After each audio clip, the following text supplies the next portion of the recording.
I love notebooks. I love starting a notebook, opening the crisp first new page, and writing my name.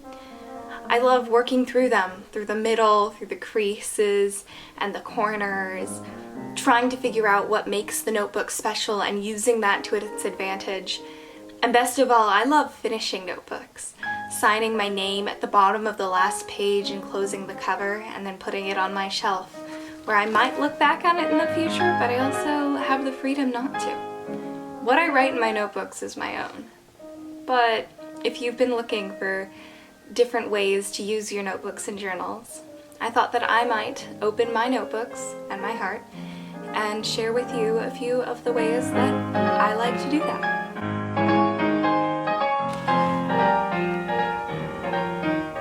One common use of a notebook that I'm sure most of you have heard of is a bullet journal. Now, I know a lot of bullet journals online are pretty and elegant, but they don't have to be. A bullet journal is basically a do-it-yourself planner, so do it yourself. I personally take some satisfaction in putting some color and making mine pretty, because if I didn't, I don't think I would use it. But it's lovely not to be constrained, like in the sense of a traditional planner. I use this journal every single day of my whole darn life, and it holds my life. It holds all of my events and to-dos within it, so it's very special to me.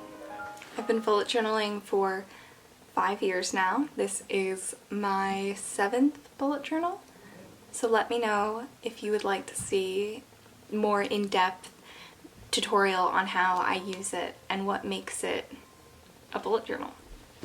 The most standard way you can use a notebook is a classic journal, just free writing, page after page after page, all your memories and dreams and hopes. In my journal, I do that. I talk about my day and how I feel. I don't journal daily, but I journal probably about once a week. I found that trying to do it every day, or like setting a standard for me to journal every day, made it not as much fun. And it's important for me that my writing practice and my journaling practice is at the very least therapeutic, if not fun, because if it isn't, then why am I doing it? What's the point?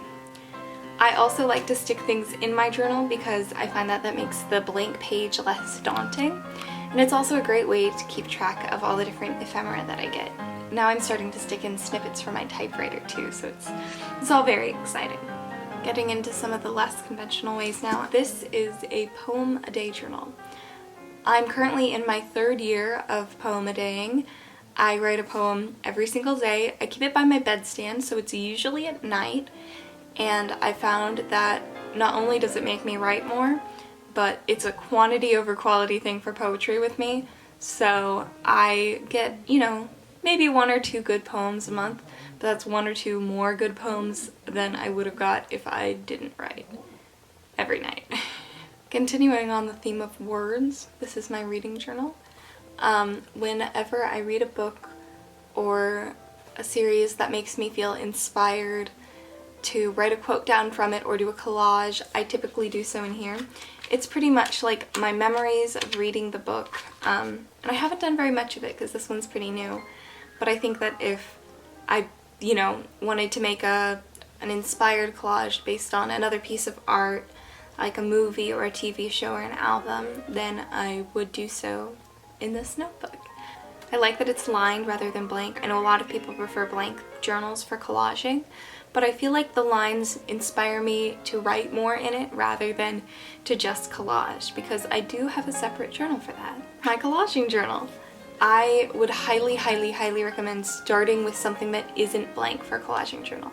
But then you have the base images to inspire you, and you can always, paint over it or paste something over it, but you have that initial thing there to be inspired by, which is just so important. Glad that I have a dedicated place to go when I want to do it.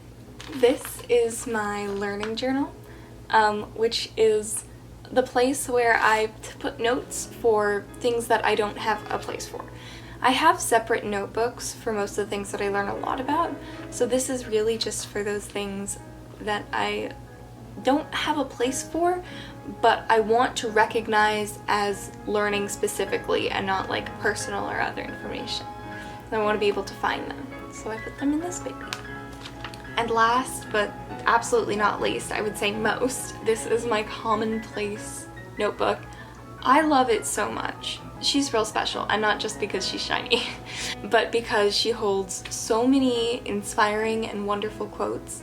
I also keep collections in here, so for a while I was doing like quarterly favorites just for myself, and reflections after the shows that I was in, and I think it's so lovely. If I had to pick one notebook to take with me, it would probably be my bullet journal, because I don't think I could live without that thing. That is my brain. But for sentimental value, it is definitely this one. As you can see, I have a lot of different notebooks, and they're all different shapes and sizes, and that's kind of on purpose.